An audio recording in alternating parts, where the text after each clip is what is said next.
Praise the Lord. ഈശോമിശിഹായ്ക്ക് സ്തുതിയായിരിക്കട്ടെ.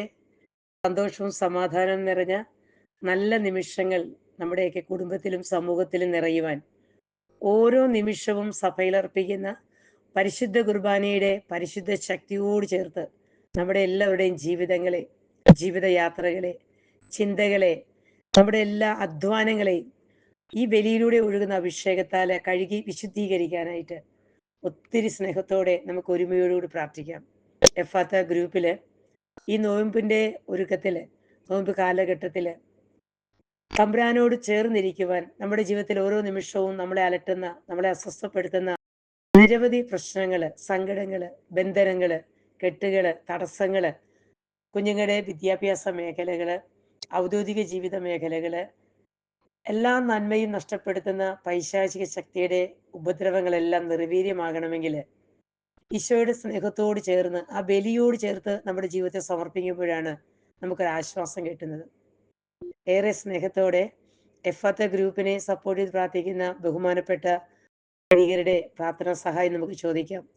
നമ്മുടെ ഗ്രൂപ്പിനെ സപ്പോർട്ട് ചെയ്യുന്ന പ്രാർത്ഥനാ ഗ്രൂപ്പുകൾ, ബഹുമാനപ്പെട്ട സിസ്റ്റേഴ്സ്, അൽമായ സഹോദരങ്ങൾ, ഇവരുടെ എല്ലാവരുടെയും പ്രാർത്ഥനകളും അവിടെ നമ്മുടെ എല്ലാ ആവശ്യങ്ങളും ഈ നിമിഷം അർപ്പിക്കുന്ന പരിശുദ്ധ ബലിയോട് ചേർത്ത് നമുക്ക് സമർപ്പിക്കാം. ഈ നോമ്പ് കാലഘട്ടത്തിൽ ഈശോയുടെ സഹനവീതിയിലൂടെ നമുക്കും സഞ്ചരിക്കാം.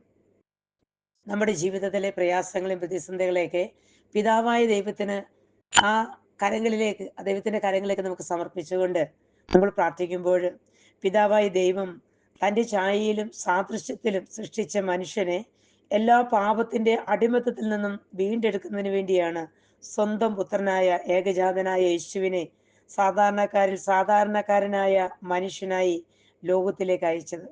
അതിന് കാരണം പിതാവ് ഒരു പക്ഷേ സ്വന്തം പുത്രനേക്കാൾ അധികമായി മനുഷ്യ മക്കളെ, അതായത് തൻ്റെ സൃഷ്ടിയെ സ്നേഹിച്ചത് കൊണ്ടാകാം.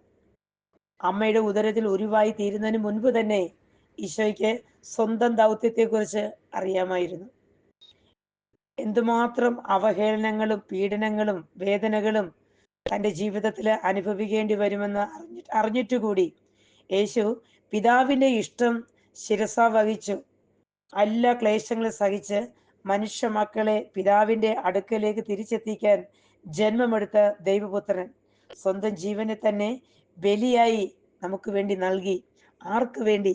നമുക്ക് ഓരോരുത്തർക്കും വേണ്ടിയാണ് ഈശോ ബലിയായി മാറിയത്.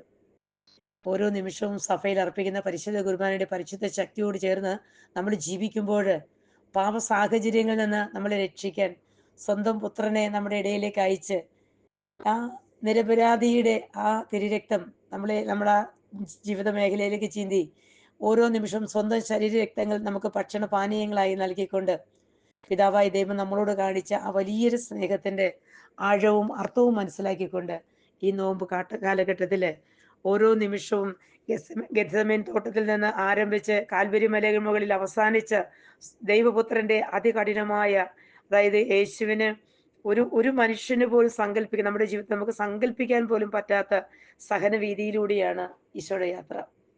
ദൈവപുത്രനായിരുന്നിട്ടും എന്തുമാത്രം മാനസികമായ വിഷമതകളിലൂടെ ഈശോ സഞ്ചരിച്ചു. നമ്മുടെ കുടുംബജീവിതത്തിലും സന്യാസമൂഹ ജീവിതങ്ങളിലും വ്യക്തി ജീവിതത്തിലുമൊക്കെ ഒത്തിരി പ്രാർത്ഥിക്കുമ്പോൾ, ദൈവമായിട്ട് ചേർന്നിരിക്കുമ്പോൾ നമ്മൾ ഓരോരുത്തരും അനുഭവിക്കുന്ന സഹനങ്ങൾ, സങ്കടങ്ങളൊക്കെ ഈ നോമ്പ് കാലഘട്ടത്തിൽ ഓരോ സഹനവീതിയിലൂടെ നമ്മൾ സഞ്ചരിക്കുമ്പോഴും തമ്പുരാൻ്റെ ഈശോയുടെ കാൽപാദം പതിഞ്ഞ് ഈ ഭൂമിയിൽ ഈശോയുടെ സ്നേഹത്തോട് ചേർന്ന് പോകാനുള്ള വലിയൊരു പരിശ്രമം നമുക്ക് നടത്താം. ഇന്ന് നമ്മുടെ കുടുംബത്തെയും സമൂഹത്തെയൊക്കെ ഒന്ന് സമർപ്പിച്ചുകൊണ്ട് ഈശോയുടെ തിരുവിലാവിൽ നിന്ന് ഒഴുകുന്ന തിരുരക്തം, നമ്മൾക്ക് വേണ്ടി ചിന്തിയ തിരുരക്തം, നമ്മുടെ പാവമാലിന്യങ്ങളെല്ലാം കഴുകിക്കളയാൻ, നമ്മുടെ ജീവിത മേഖലയെ അസ്വസ്ഥപ്പെടുത്തുന്ന എല്ലാ പാപക്കറകളും കഴുകിക്കളയുവാനായിട്ട് സക്രിയ പ്രവാചകന്റെ പുസ്തകം 13-ാം അധ്യായത്തിലെ 1-ാമത്തെ തിരുവചനം നമുക്കൊന്ന് ചേർത്ത് വെക്കാം. അത് ആ വചനം ആമേൻ പറഞ്ഞ് നമുക്ക് സ്വീകരിക്കാം. പാപത്തിൽ നിന്നും അശുദ്ധിയിൽ നിന്നും ദാവീദ് ഭവനത്തെയും ജെറുസലേം നിവാസികളെയും കഴുകി വിശുദ്ധീകരിക്കാൻ അന്ന് ഒരു ഉറവ പൊട്ടിപ്പുറപ്പെടും. നമ്മുടെ ജീവിത മേഖലകളിലേക്ക്, കുടുംബങ്ങളിലേക്ക്, സമൂഹങ്ങളിലേക്കൊക്കെ ഈ ഒരു ഉറവയുടെ ഒഴുക്ക് ഉണ്ടാവണം. ഇന്ന് നമ്മുടെ എല്ലാ സഹനങ്ങളെയും സങ്കടങ്ങളെയൊക്കെ ഈ വചനത്തോട് ചേർത്ത് വെച്ചുകൊണ്ട് ഈശോയുടെ തിരുവിലാവിൽ നിന്ന് ആ തിരുഹൃദയത്തിൽ നിന്ന് ഒഴുകി ഇറങ്ങിയ തിരുരക്തം ഞങ്ങളുടെ ഓരോരുത്തരും ശിരസ്വന്ത പാദമുള്ള ഓരോ ശരീരം കഴുകി വിശുദ്ധീകരിച്ച് കൂടുതൽ വിശുദ്ധിയോടും നൗർമല്യത്തോടും കൂടി ഈ നോമ്പെടുക്കാൻ ദൈവം നമ്മളെല്ലാവരും ശക്തിപ്പെടുത്തട്ടെ എന്ന് ആത്മാർത്ഥമായിട്ട് നമുക്ക് പ്രാർത്ഥിക്കാം. ദൈവം അനുഗ്രഹിക്കട്ടെ എന്ന് പ്രാർത്ഥിക്കുന്നു. ആമേൻ.